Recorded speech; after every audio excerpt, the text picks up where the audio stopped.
nongeye kubasuhuza kandi mbaha ikaze mu kiganiro muri isanga cy'uyu munsi ni umwihariko wa Gasaro Kaburaga muri kumwe na Venuste Nshimiyimana.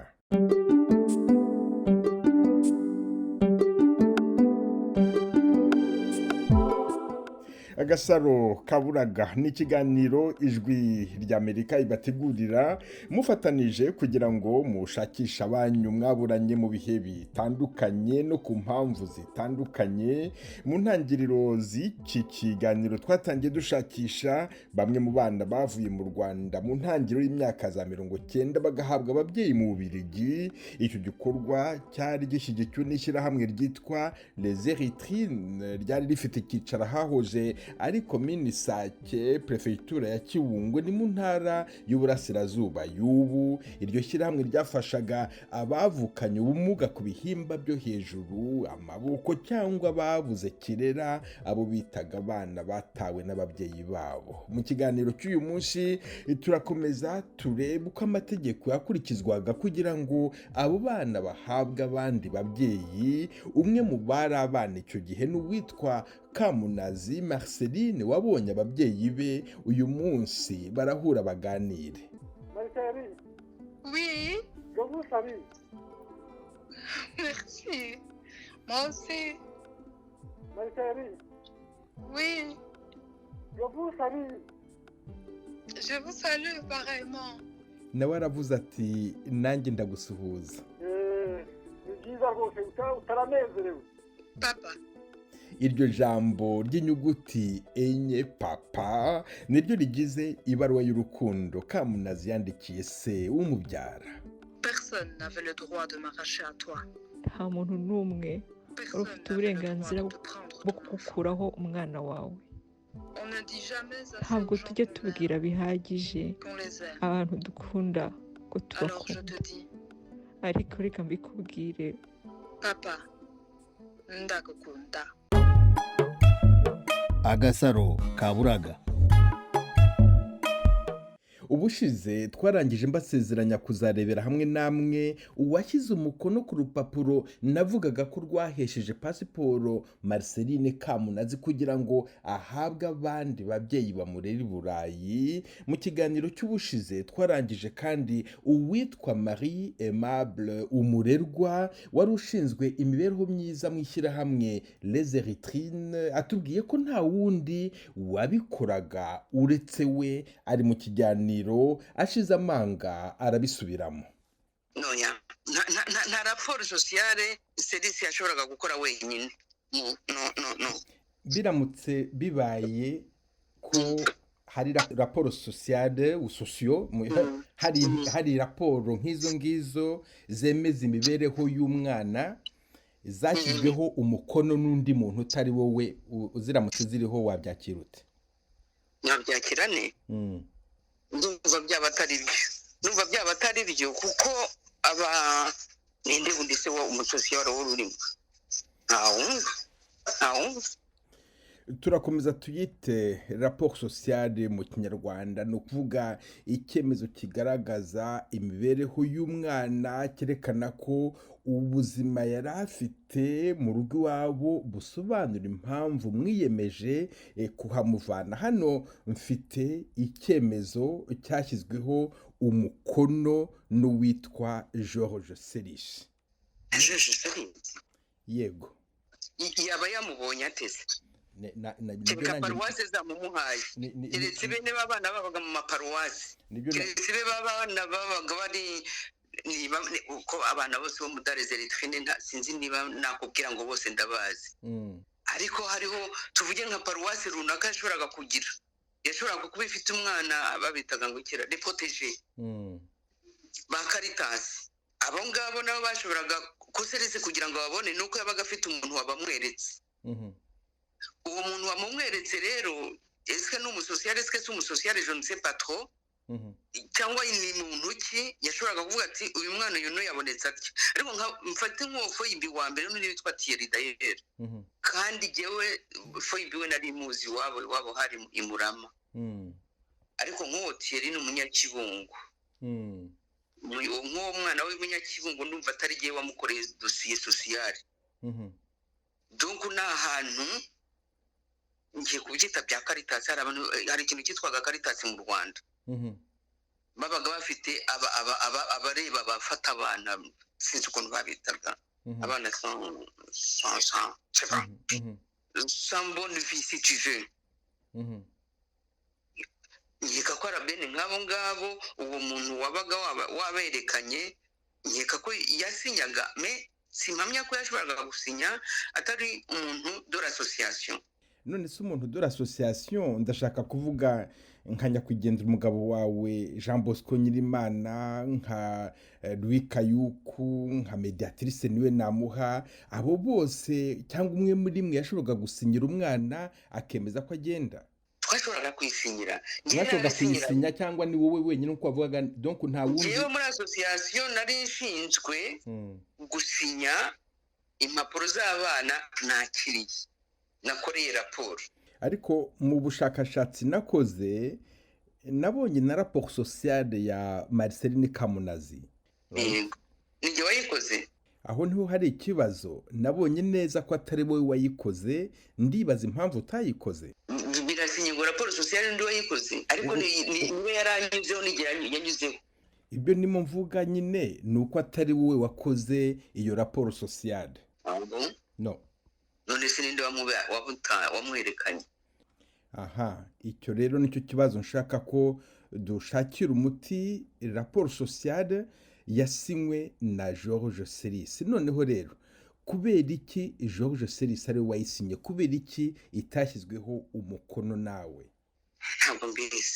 Ntabwo mbizi ariko kuri madamu witwaga madamu. Oya, ntabwo turi kuri madamu turamugeraho mu kanya. Ndumva kwa Kiranswa rapport sociale y'umwana wanyuzeho narayikoze. None se ko Marceline yakunyuzeho kandi ko atwemereye ko yakunyuzeho ukaba utaramukoreye raporo? Ntabwo numva ko bishoboka Justin.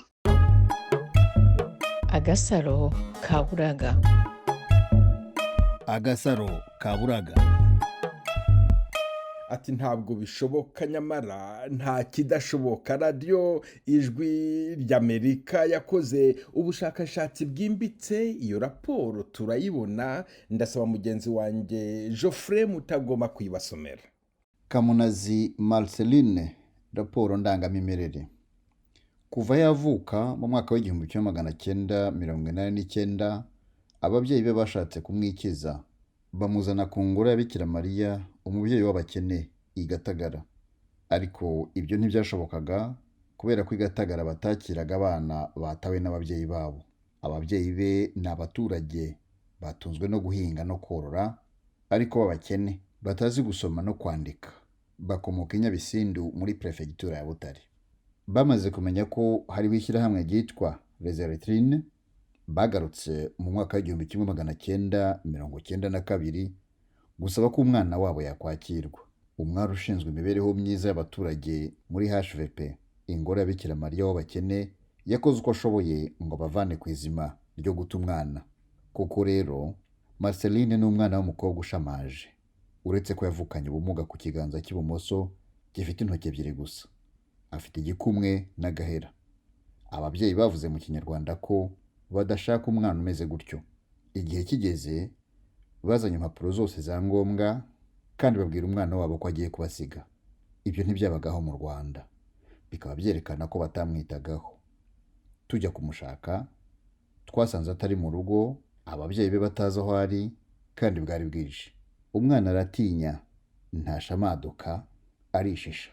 Kuva i Gatagara tugisake nagiye mukekiye, yafashe imyenda yanjye ubutayirekura kugeza tuhageze. Ku munsi wa kabiri adakomye yarambonaga agahita aza kunkurikira aho ngiye hose, amfashe ukuboko. Avuga make, ariko ibintu byose aba yabibonye. Yanze kurya ibiryo atamenyereye, ariko biragaragara ko yari umwana usanzwe arya neza, asinzira neza, kandi afite ubuzima buzira umuze.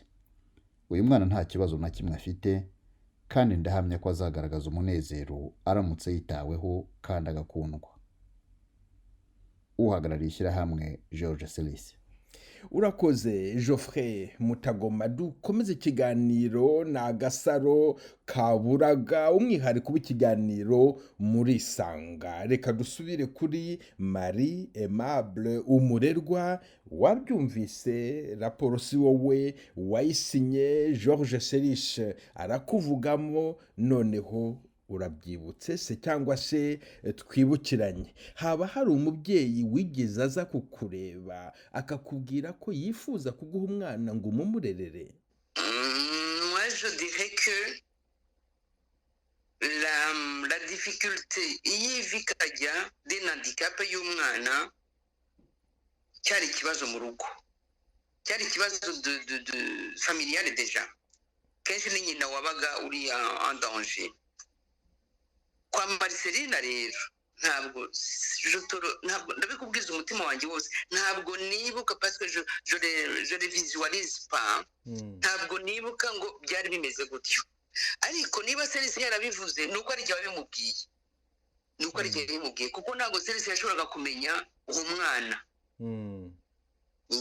Kandi abana abamugaye ababyeyi barabajugunyaga, ça c'est une réalité. Abana barabajugunyaga? Absolument, ils étaient abandonnés complètement. La honte à la famille. Et ça c'est connu. Ni nuko nguko twatangiye cyitwaga equipe mobile kujya kubashaka iwabo mu ngo. Umuturanyi nk'ubwo tuvugiye iwabo wa Marceline bakavuga bati n'umuturanyi wacu afite umwana w'ikimuga, tukajya kumureba tugasanga umwana bamumuvure. C'est comme ça l'équipe mobile yaje parce que hari abana benshi handicapés de tout genre, babaga bari abana laissés à eux-mêmes quoi. Je vois encore Vérène, nk'ibitungwa. Abo rero nibo benshi babaga muri Gatagara, vacances zagira bakabura aho bataha. C'est comme ça abakozi twatangiye kujya dufata nk'umwana umwe babiri bakajya bajya iwanyu muri vacances, donc barabajugunyaga.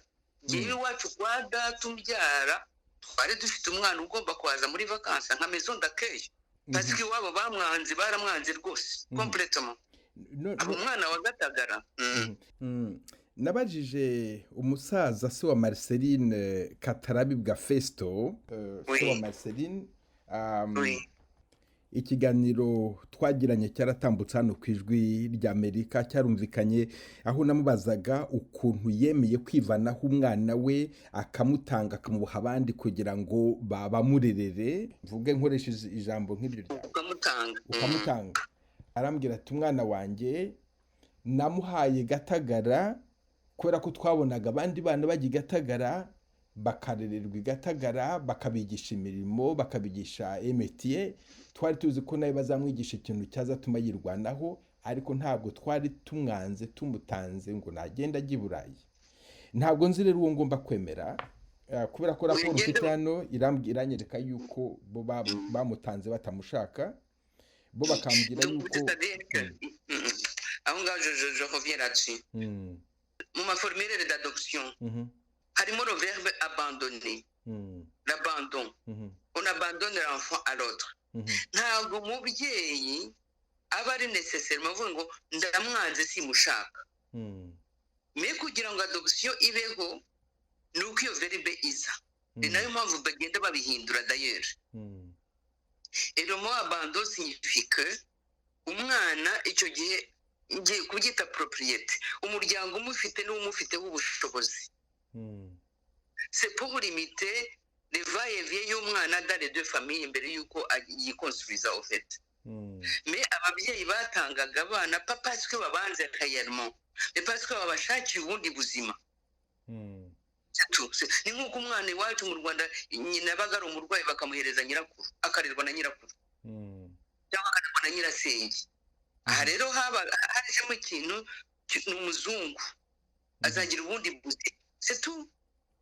Marie Aimable Umurerwa, wari ushinzwe imibereho myiza mu ishyirahamwe Les Eritrines ryafashaga abana bafite ubumuga cyangwa se batawe n'ababyeyi, rikabashakira ababyeyi babarera mu bihugu by'Uburayi, cyane cyane mu Bubiligi. Nashoboye kubona dosiye ya Marceline Kamunazi, nta cyemezo kirimo cyerekana ko umubyeyi we yemeye kumutanga, icyo bise mu gifaransa acte d'abandon cyangwa se attestation d'abandon. Uwo mubyeyi wa Kamunazi Festo Katarabibwa, Ijwi ry'Amerika yaramuvugishije ahamya ko atigeze amenyeshwa ko umwana we azahabwa abandi babyeyi. ndahasanze Aimable niwe nasanze mu biro turaganira, tumaze kuganira ambwira ngo ambaza aderese, ndayimubwira, ambwira ko bazaza kuhareba, ko bazaza kureba uwo mwana. Hanyuma ntiyagutindiye, yaje kukureba rero. Hanyuma igihe cyarageze baza mu rugo. Baje mu rugo umwana baramureba, banyemera ko bagomba kumutwara bakamujyana mu kigo cy'Igatagara aho bashoboraga kumufashisha kugira ngo nibura azabashe kwiga, niba na ngombwa azagire umwuga yamenya wamufasha. Umunsi baje kumureba niwo munsi bamutwayeho cyangwa se baraje baramureba barakubwira bati turagiye tuzagaruka? Nta kugaruka, bahise bamutwara. Baraje bataguteguje, barakubwira bati duhe umwana tumujyane? Baraje batanyagize, ndabiza gutambana barantungira gusa baraje, ariko sinashidikanya kuko Aimable nari muzi nari namubonye n'inaganiriza Gatagara. Urabyakiriye kubera ko niwe wabyisabiye, ariko se hari agapapuro bagusinyiye bati umwana wawe turamujyanye, twemerere ko tumujyanye, tugiye kumufasha, hari agapapuro bagusinyiye? Ntako basize rwose.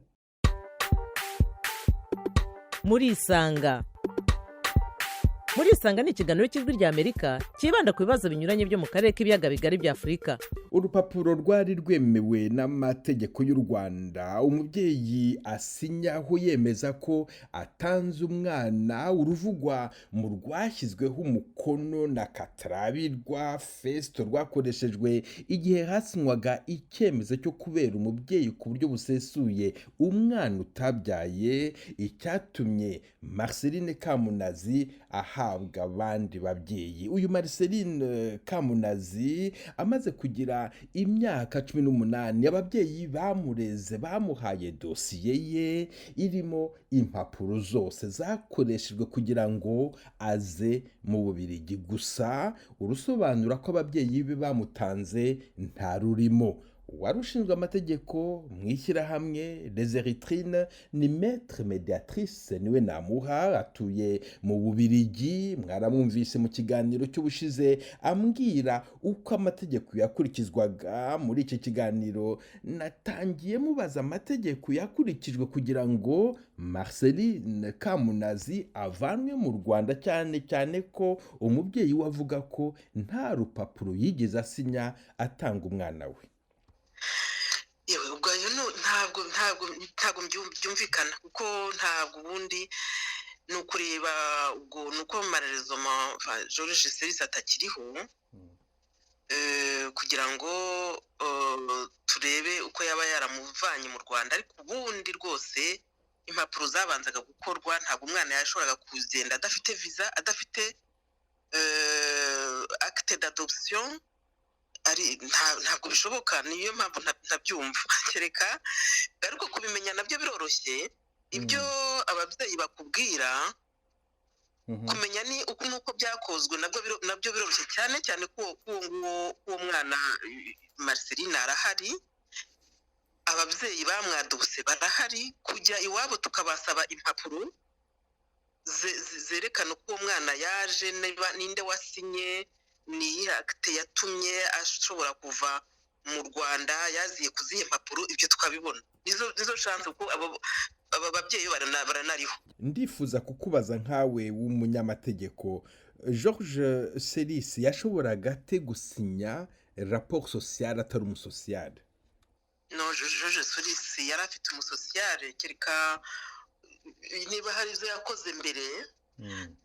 Ariko amaze gushyiraho association muri ya myaka nakubwiye, yari afite umusocial ari we wabonye, ari we wumva wavugishije Marie Aimable niba amaraporo yakoze mbere ntabwo yo tuyazi, tuzi ayo twakoze niyo dushobora kwemeza. ariko muri 1992 icyo gihe Marie Aimable niwe wari umusosiyari uzwi. Namubajije niba Georges Selis yari yemerewe gukora rapport sociale, ambwira ko atarabyemerewe. Ntabwo yarabyemerewe, ntekereza ko ari nabwo yashyizeho association kugira ngo ibintu bice mu mategeko. Kuko wenda mbere ashobora kuba yarakoraga atari yashyiraho iyo association, bakamubwira bati ni ugucreya une association ifite umusosiyare, ifite n'umunyamategeko kugira ngo amadosiye yemerwe, niko ntekereza. Hano rero kuri uyu mwana turimo tuvuga Marceline, rapport sociale ya Marceline yakozwe na Georges Selis. Iki kibazo nakibajije Marie Aimable, arambwira ati ntabwo bishoboka, raporo zose nibyo bazikoraga. Ndamubaza nti none iyi raporo ya Georges Selis yayikoreye iki? Ati ntabwo mbizi. Kamunazi Marceline, rapport sociale niko yitwa. Georges Selis yabigiye mate, akoze rapport sociale gute ku mwana kandi hari umusosiyale? Georges Selis ashobora gukora rapport juridique kandi uhari? Oya. Ntabwo yashobora kuyikora kandi mpari, kandi kuko nagombaga kujya no mu rukiko. Nagomba kujya mu rukiko, j'étais mandataire en justice, ntabwo yari afite uburenganzira bwo kujya gukora iyo dosiye mu rukiko. Iby'abasosiyari ntabwo mbyumva nabyo, ariko ubundi atarakiriya association ashobora wenda kuba yarazikoraga, ariko kuva yakiriya association ni Marie Aimable wazikoraga nk'uko yabibwiye. None kugira ngo umwana agere mu Bubiligi, abashakaga kumubera ababyeyi hari ikintu bishyuraga? Oui, adoption ntabwo hari icyo bishyuraga, hari procedure nabo bagombaga gucamo. Inaha ngaha mu Bubiligi bagombaga kuba banyuze muri association bakabakorera enquête sociale psychologique, kumenya niba ari ababyeyi kuko bemerewe gufata umwana. Urumva ko ibyo barabyishyuraga. Impapuro twakoreshaga mu Rwanda niba ugiye mu rukiko, izo za acte de naissance nazo barazishyuraga. Ntabwo adoption ntabwo ari ubuntu. Ntabwo ari ubuntu. Okay, madame Nwenamuha, hano mfite acte d'adoption plénière wasinye. Nagira ngo tuyirebe. Iyi acte d'adoption yashyizweho umukono n'umwanditsi w'irangamimerere muri komine ya Kicukiro, Evariste Gasamagera. Wigeze ujya kuburana ku Kicukiro kugira ngo umwana runaka ahabwe ababyeyi runaka? Kicukiro i Kigali. Vuga umwana numve ko mwibuka.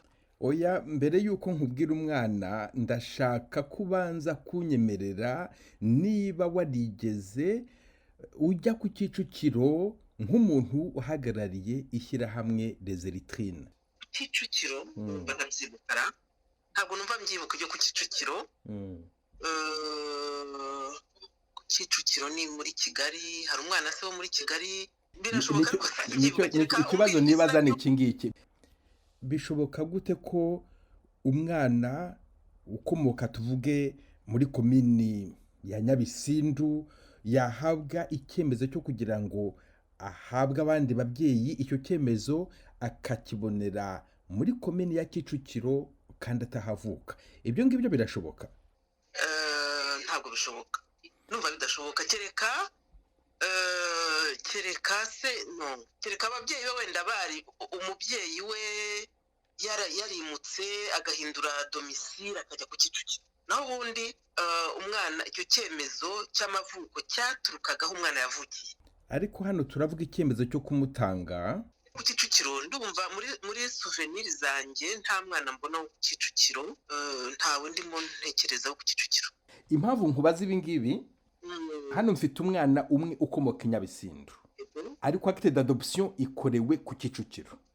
Bishoboka gute ko umwana akomoka i Nyabisindu acte d'adoption igakorerwa ku Kicukiro kandi ikigo azabamo kiri Sake?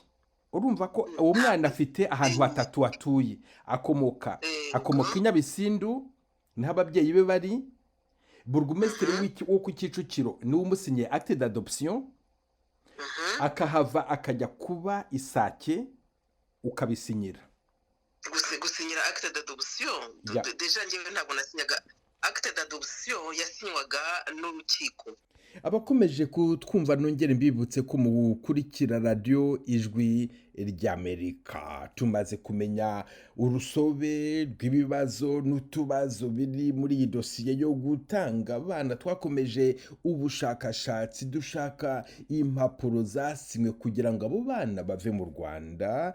Tubibutse ko hashize ubu imyaka igera kuri 30 twandikiye ambasade y'Ububiligi mu Rwanda tuyisaba impapuro bamwe mu bana bakiyeho visa yo kujya mu Bubiligi. Ambasaderi yasabye konsule kubikurikirana, adusubiza mu nyandiko ko nyuma y'imyaka 10 impapuro bazijugunya. Twarakomeje tubona icyemezo cyo kubera umubyeyi ku buryo busesuye umwana utabyaye kireba Marceline Kamunazi. Mutega amatwi mugenzi wacu Eugenie Mukankushi niwe ubagezaho uko icyo cyemezo twasemuye dukura mu Gifaransa cyanditse. Icyemezo cyo kubera umubyeyi ku buryo busesuye umwana utabyaye. Umwaka w'1992 ku munsi wa gatatu w'ukwezi k'Ugushyingo, imbere yacu Gasamagera Evariste, umwanditsi w'irangamimerere muri komine ya Kicukiro. Madame Niwenamuha Mediatrice wavutse ku itariki ya 6 Ugushyingo 1960 i Kavumu muri komine Nyamabuye, Perefegitura Gitarama, Repubulika y'u Rwanda, mwene Murekezi Jean Chrysostome na Mujababera Christine, utuye i Remera, komine Kacyiru, Perefegitura y'Umujyi wa Kigali, Repubulika y'u Rwanda. Umunyamategeko muri Chambre de Commerce et d'Industrie du Rwanda, akaba ari we wungirije uhagarariye ishyirahamwe rifasha abana bavukanye ubumuga cyangwa se batawe n'ababyeyi babo, Les Eritrines. Akaba ahagarariye Bwana na Madamu François Guy bafite ubwenegihugu bw'Ububiligi, ashingiye ku cyemezo kibimwemerera cyakozwe tariki ya 24 y'ukwa Kanama 1992, kigashyirwaho umukono na Bwana François Guy na Madame Dume Joël bashakanye, kandi iki cyemezo kikazakomeza kuba hamwe n'iki gikozwe none. Madame Niwenamuha Mediatrice yadusabye ko twakora icyemezo gisesuye cyo guha ababyeyi bashya umwana witwa Kamunazi Marceline ufite ubwenegihugu bw'Ubunyarwanda, umukobwa wa Katarabirwa na Mukashyaka wavukiye i Kibinja, komine Nyabisindu, Perefegitura ya Butare, Repubulika y'u Rwanda, mu mwaka w'1989, akaba atuye i Kibinja, komine Nyabisindu, Perefegitura ya Butare, Repubulika y'u Rwanda. Ababyeyi bifuza kumurera ni François Guy ufite ubwenegihugu bw'Ububiligi, wavukiye ahitwa Ugre mu Bubiligi ku ya 27 Ukuboza 1958, umuhungu wa Dieudonné na Desjardins hamwe n'umugore we Dume Joël, wavukiye ahitwa Boncel ku ya 30 Gicurasi 1960, umukobwa wa Arsène Albert Léon na Bogayer Jacqueline, bakaba bombi batuye ahitwa Nepre mu Bubiligi. Kugira ngo ashyigikire ubusabe bwe, Madame Niwenamuha yatanze ibyemezo bikurikira: icyemezo cyo kuvuka cya buri mubyeyi uzarera umwana, icyemezo cy'uko basezeranye, icyemezo cy'ubwenegihugu cy'ababyeyi bazamurera, icyemezo cyo kwitwara neza n'imibereho myiza yabo, icyemezo bahawe na muganga cyerekana ko batarwaye, icyemezo cy'urupapuro bahemberwaho umushahara, icyemezo cy'uko biyemeje kumurera bashyizeho umukono, icyemezo ko basaba Madame Mediatrice Niwenamuha kubahagararira, indangamuntu n'umwirondoro wabo bashyizeho umukono, icyemezo cy'imyitwarire myiza cyashyizweho umukono n'umukozi w'ikigo Emmanuel gishinzwe kureba ko abana nta bibazo bafite byo mu mutwe, na raporo y'imibereho yabo yakozwe n'ushinzwe imibereho y'abaturage mu kigo Emmanuel. Umwana uhawe ababyeyi atanze ibi bikurikira: icyemezo cyo kuvuka, icyemezo cy'umwirondoro wuzuye, n'icyemezo cyerekana ko ababyeyi bamutanze kugira ngo ahabwe abandi babyeyi.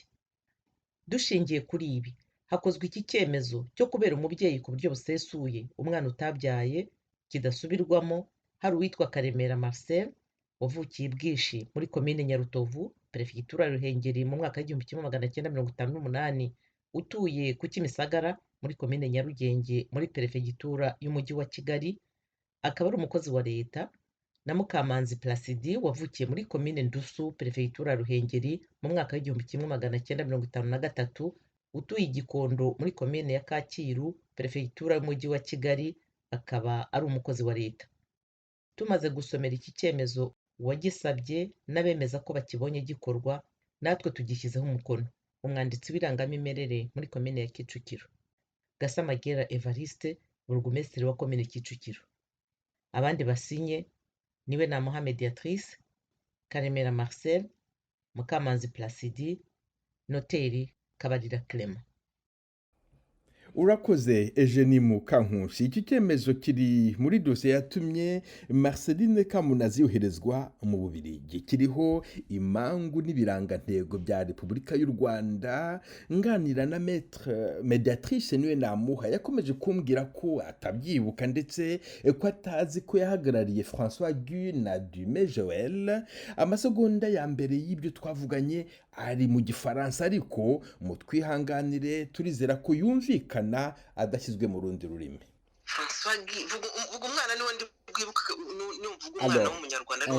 Laquelle nous a formulé une demande en vue d'établissement d'un acte d'adoption plénière d'un enfant nommé Kamunazi Marceline, de nationalité rwandaise, fille de Katarabibwa, de Mukashyaka, née à Kibinja, commune Nyabisindu, préfecture de Butare, République rwandaise. La date n'y est pas, 1989, résident à Kibinja, commune Nyabisindu, préfecture de Butare. Uyu mwana bishoboka gute ko akomoka i Nyabisindu ariko urwo kumwadopta rubereye ku Kicukiro? Ntabwo ibintu bishoboka. Ariko ni wowe wabisinye madamu? Ntabwo ari njye, ubwo no kubinyureza nkareba. Impapuro mfite hano ziriho amakashe ya noteri wa Repubulika y'u Rwanda, nawe uriho hano, kandi uyu mwana kuko ababyeyi nibo bamufashe. Ariko nicyo nshaka kumenya, bishoboka gute ko uyu mwana akomoka i Nyabisindu, urupapuro rwo kumuha ababyeyi rugashyirwaho umukono i Kigali, na Burugumesitiri w'i Kigali, kandi afite komine ye, ababyeyi be batimutse nk'uko abivugaga? Icyo ni ikibazo. Icyo ni ikibazo numva rwose. Ngewe ibyo byo ku Kicukiro birantangaje pe. Izo mpapuro ni ukuzimpa nkareba niba ari njye uhagarariye umwana, ko numva ntabyibuka rwose, kuko ntabwo idosiye yakorwaga y'umwana wavukiye i Nyabisindu, usibye ko noteri yabaga ari i Kigali. Uvuze ko ari imbere ya noteri i Kigali ariko imbere ya burugumesitiri ku Kicukiro hano ni sinye le noteri wasinye acte de naissance Nyabisindu niwe le même noteri witwa Kabarira Clement. Mediatrice niwe Namuha urasinya. Donc kuri ndumva ibyo bintu ku Kicukiro ntabwo numva ari umwana waturutse Nyabisindu. Ntabwo numva bishoboka, kubera yuko twajyaga devant officier de l'état civil w'umwana aturuka, kugira ngo rero bigere ku Kicukiro. Ntabwo ubwo ni muhe mwaka? Ni muri 1992. Ntabwo numva bishoboka. Asamagera burugumesitiri wa Kicukiro. Nyamara birashoboka. Ntabwo izo mpapuro no kureba numva izo mpapuro ntazumva. Izi mpapuro rero nicyo nanjye mpamvu ntabyumva. Izi mpapuro ziri muri ni impapuro officielle zazanye umwana mu Bubiligi, ariko ikigaragara nuko aziye ku mpapuro, reka ne kuvuga ko atari zo, ariko zituma umuntu yakwibaza ibibazo izo mpapuro umwana yagendeyeho. Icyo ntumva ni umuburugumesitire wa Kicukiro usinyira impapuro z'umwana w'umunyabisindu, naho noteri yari afite kompetansi bya noteri tubyemere. Noneho reka nkubaze ikibazo cyoroshye, mbese ba burugumesitiri nibo basinyaga za acte d'adoption wazikoranaga n'abarugumesitiri? No acte d'adoption ni mu rukiko, ariko ntabwo ari urukiko. Burugumesitiri ntabwo ari urukiko rwateraniye ni ku Kicukiro, nta rukiko rwari ruhari muri 1992. Iyo dosiye urumva ko uravuga uti enquête sociale yakozwe, ntabwo yakorejwe n'umuntu w'umwasistant sociale. Ubwo biratuma nkomeza nkumva wenda ko n'ibindi bitakozwe. Ntabwo numva ari njye wajyaye gusinyisha iyo dosiye ku burugumesitire utari aho umwana aturuka, kandi nta nubwo ari wakoraga acte d'adoption. Ikintu ushaka kugusaba kugira ngo ibintu byose bijye mu buryo nuko ngiye kukohereza runo rupapuro ahari signature yawe, ngusabe yuko umbwira niba iyi signature ari yawe. Mu gihe turi kuri telefone kugira ngo birangire, reba telefone yawe ngiye kukohereza uru rupapuro. Reka ndebe, ndareba uko njya kuri telefone. Yajya kuri telefone urebe iyo signature, urebe niba isa n'iyawe. Iyi signature irasa n'iyanjye rwose. Niba ari n'uwayiganye neza, singiye kujya mubeshya. Agasaro kaburaga. Ntitwahagarariye aho kuko iki kiganiro n'ikibazo turimo gusuzuma cyiganjemo amategeko menshi kandi akeneye ibisobanuro bihagije kugira ngo ibirebana n'amategeko bisobanuke. Twegereye Professeur Charles Ntampaka, umwarimu w'amategeko muri za kaminuza z'u Rwanda n'iya Namibia mu Bubiligi, afite impamyabushobozi y'ikirenga mu mategeko agenga umuryango, atuye mu Bubiligi. Ikaze ku Ijwi ry'Amerika. Urakoze cyane Venuste. Professeur Ntampaka, tumaze iminsi hano ku Ijwi ry'Amerika dukora ibiganiro dushaka abana bavuye mu Rwanda babonewe ababyeyi mu bihugu bitandukanye byo hirya no hino ku isi, ariko ikibazo gikomeye duhura nacyo nuko abana bamwe dusanga barabahinduriye amazina cyangwa se bagera ku myaka y'ubukure 18, ababyeyi babareze ntibabahe dosiye zabo kugira ngo bamenye amazina bitwaga mbere, ku buryo kugira ngo tubagereho bitugora cyane. None mbwira, abo bana bahindurirwa amazina hakurikijwe amazina normal, ntibagomba kuyahindura. Umwana yagomba kugumana izina rye. Ndimo ndareba mu gitabo hano kuri iki gitabo cya nyuma cy'ejo bundi cyo muri 1992, ni ingingo ya 337, handitseho mu Gifaransa niyo mfite: l'adopté conserve ses noms et prénoms de naissance. Biri muri condition de fond. Ni ukuvuga ko mu mpamvu bagomba gusuzuma zidahinduka zishingiwe nyine kuri iyo rangamimerere y'umuntu, ni ukuvuga ko izina n'izina ry'iribatizanyo ntibashobora kurihindura. Ibyo rero ubundi twagomba kubibona mu gipapuro cyasinywe mu Rwanda igihe umwana yasohokaga, yemererwaga kuba umwana w'uwo muntu. Icyo gipapuro cyagombaga gukorerwa ku ofisiye, uriya muntu ufite irangamimerere mu mirimo ashinzwe, igihe habaga hariho nibura umwe mu babyeyi washoboraga kubyemera. Iyo habaga hatarimo umwe mu babyeyi, icyo gihe icyemezo cyo kwemera umwana cyagombaga guca mu rukiko byanze bikunze.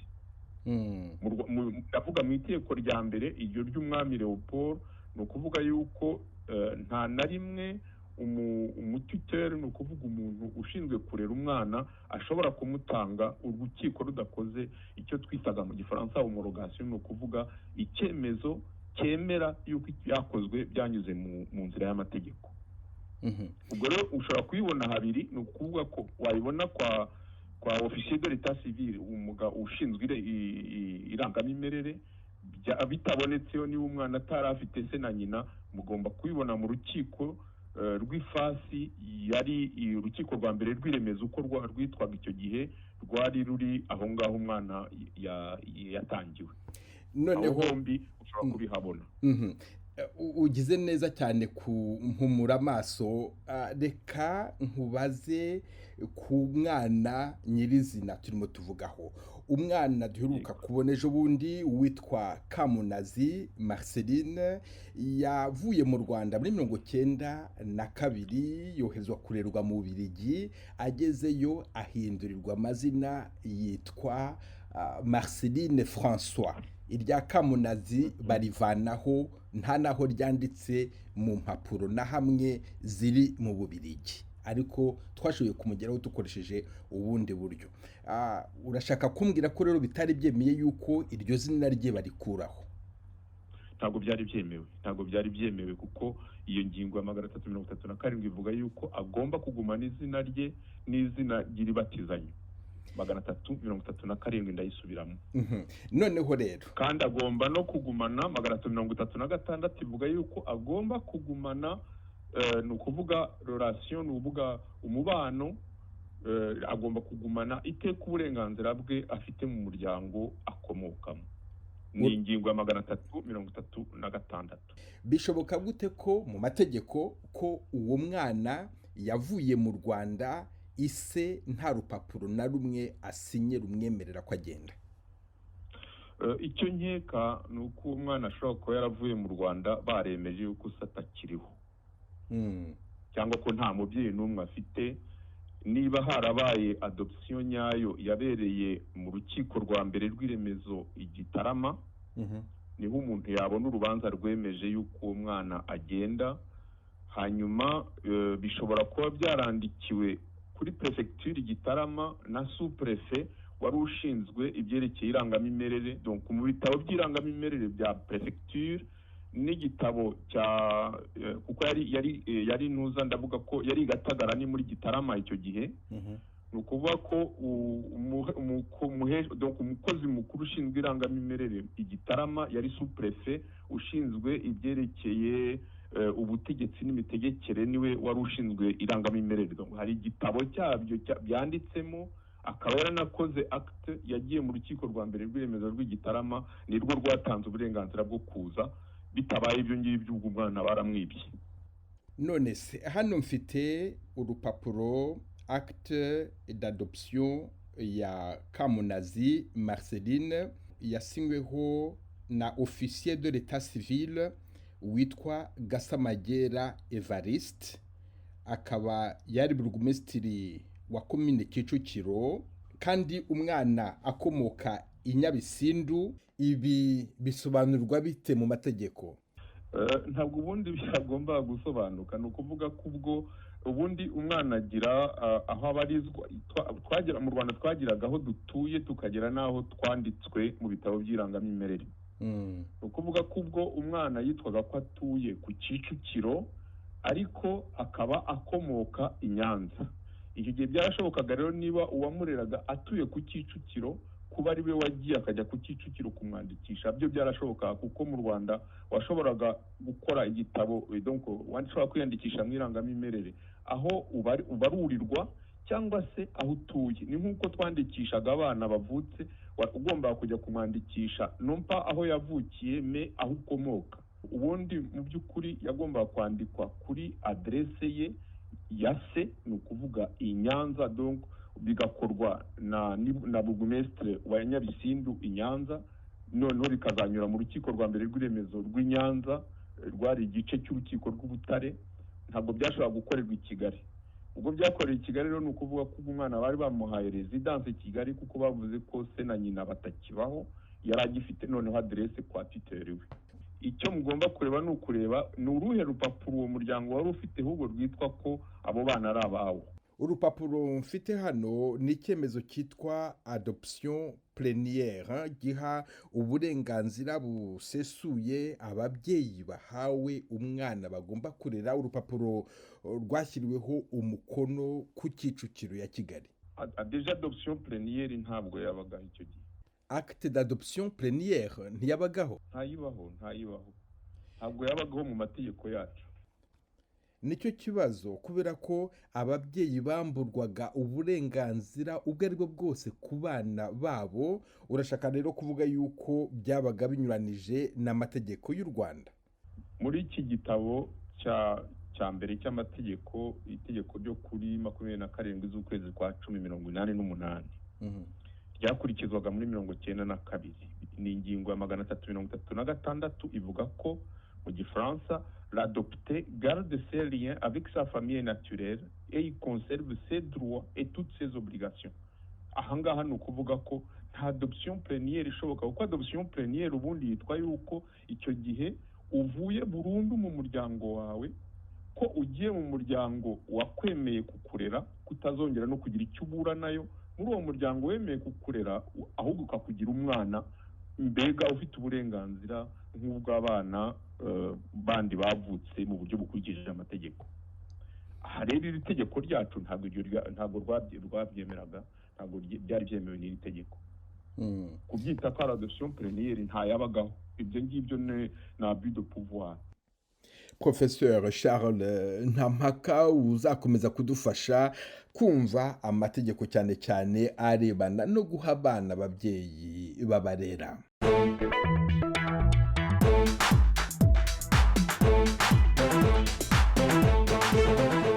Mukomeje kumva ijwi ry'Amerika. Igihe kirageze kugira ngo Marceline Kamunazi aganire n'ababyeyi bamaze imyaka 29 batabonana.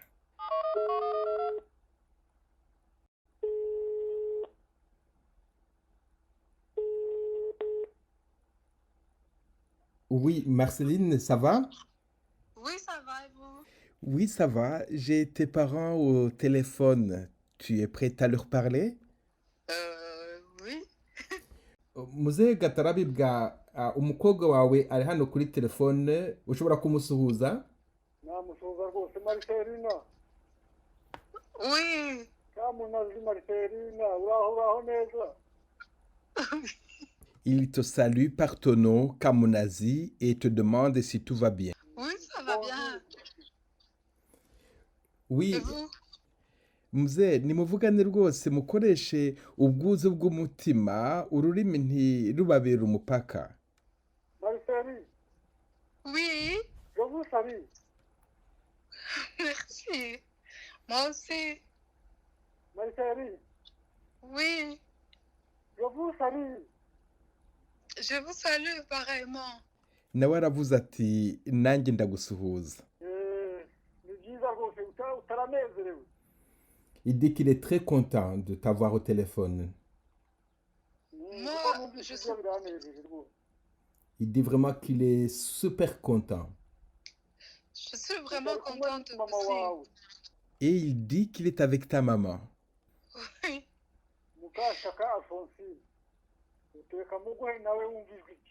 Il va te passer ta maman pour qu'elle te dise bonjour. Merci. Allô, maman. Allô. Ça va. Je suis contente de vous avoir. Aravuze ngo araho kandi yishimiye kubavugisha.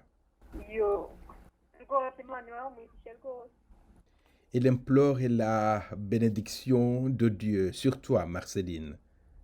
Qu'il vous bénisse aussi. Umukobwa wanyu nawe aravuze ati Imana ibahe umugisha. Comment vous vous portez? Arabaza ati mumeze mute?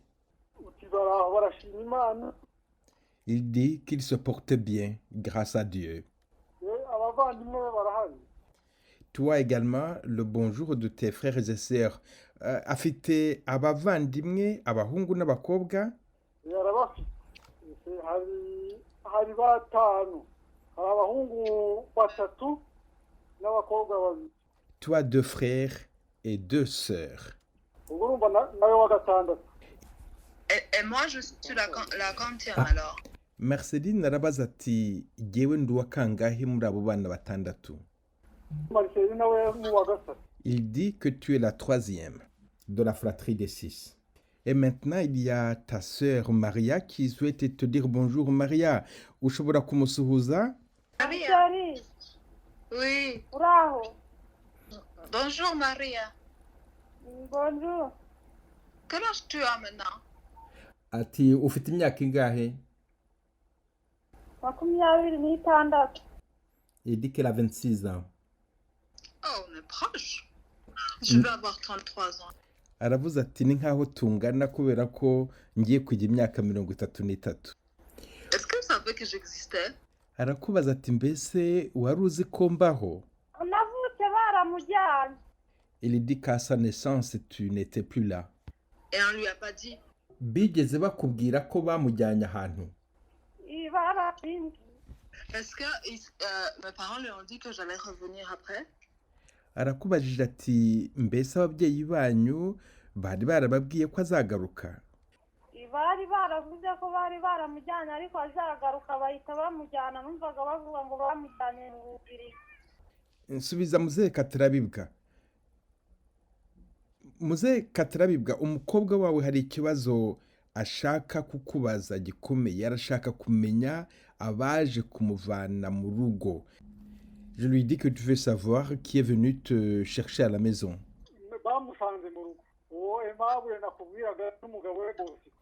Il dit que c'est Marie Aimable et son mari Bosco.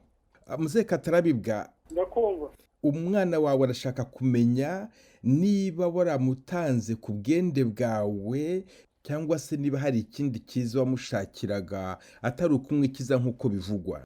Umwana ntabwo namutanze ari gushaka kumwikiza. Ahubwo nuko yari afite ikibazo ngatekereza ko aho ngaho bashoboraga kumufasha nk'uko bafashaga n'abandi bana. Il dit qu'il n'a jamais été question de se débarrasser de toi, qu'il pensait qu'ils allaient t'aider comme il le faisait pour d'autres enfants. Kamunazi, ça veut dire quoi? Pourquoi est-ce qu'ils m'ont donné le nom Kamunazi? Arabaza ati kuki mwanyise Kamunazi, iryo zina risobanura iki? Nyakuru byara data niko yitwa. Nubwo namwitiriye nyogokuru kuko yarankundaga kandi nanjye naramukundaga nka nyogokuru. C'est le nom de ma grand-mère paternelle qui m'aimait et que j'aimais beaucoup aussi. Je voudrais leur dire que moi aussi je me réjouis de les voir, de les rencontrer. Je voudrais qu'ils sachent que je ne leur en veux pas. Aravuze ati babwire nanjye ko nishimiye kubamenya no kubavugisha ati kandi bamenye ko ntabarakariye. Que l'important c'est de pouvoir se retrouver aujourd'hui. Ati cyangombwa ni uko uyu munsi tubashije kumenyana. Et que surtout ils prennent soin d'eux le temps que je puisse venir à leur rencontre. Ati kandi mukomeze kwiyitaho mu gihe ntegereje kuza kubasura. Et que depuis ma naissance jusqu'à toujours, je resterai leur fille. Ati kuva mvuka kugeza n'ubu n'igihe cyose nzakomeza kuba umwana wanyu. Que j'admire leur courage et leur ténacité malgré tous les événements. Uko mbashimira ubutwari mwagize mu byo mwanyuzemo byose. Et que Dieu bénisse la famille. Ndasaba Imana ngo ibampere umugisha. Un plaisir bien partagé et que Dieu te bénisse aussi. Merci. Namwe murakoze rwose Imana ibahe umugisha.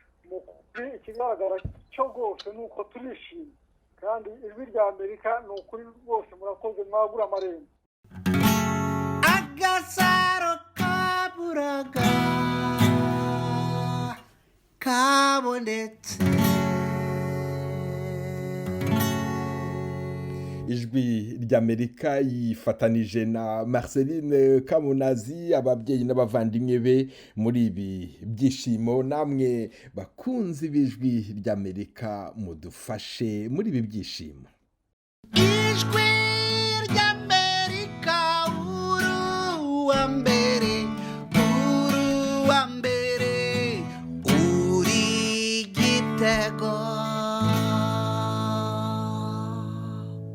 muribuka Festo Katarabirwa ambwira ati nubona umwana wanjye uzamubwire ko mukunda, nabona Marceline Kamunazi nawe akantuma ati uzambwirire papa ko mukunda. Narabikoze, ariko Kamunazi yampaye ubundi butumwa bukomeye kandi anyemerera ko mbutangaza. N'ibaruwa yandikiye umubyeyi we ayita papa.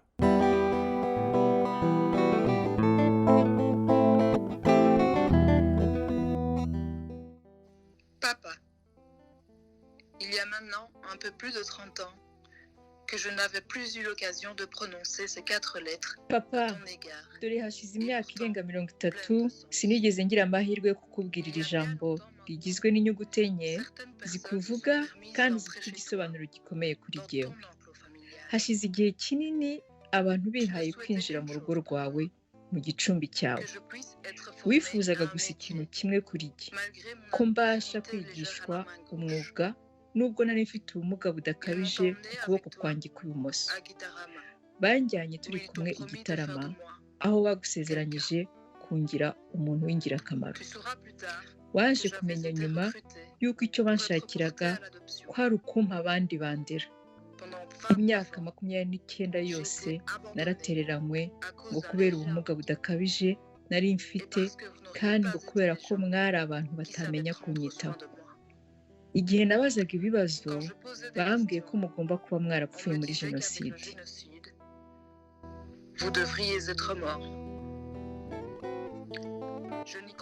Sinabyemeraga.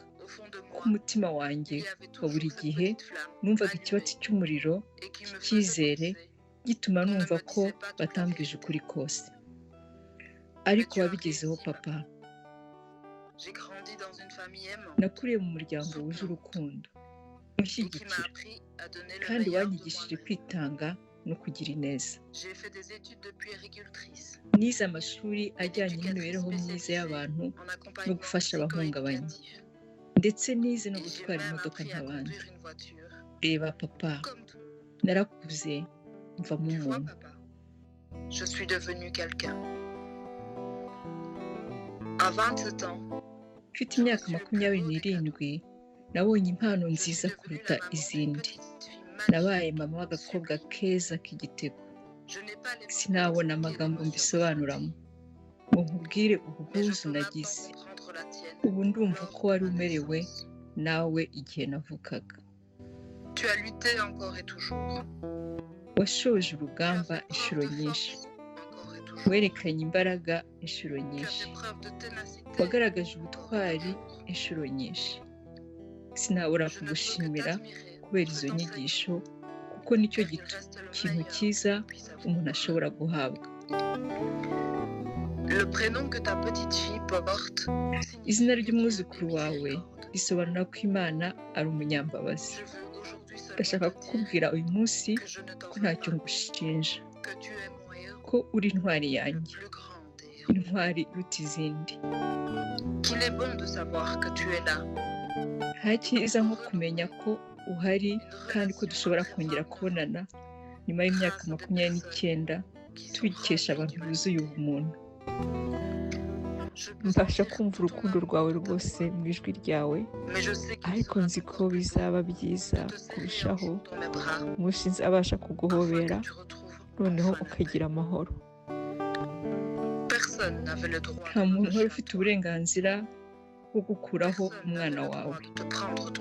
Ntabwo tujya tubwira bihagije abantu dukunda ko tubakunda. None reka mbikubwire, papa, ndagukunda. Papa, ndagukunda.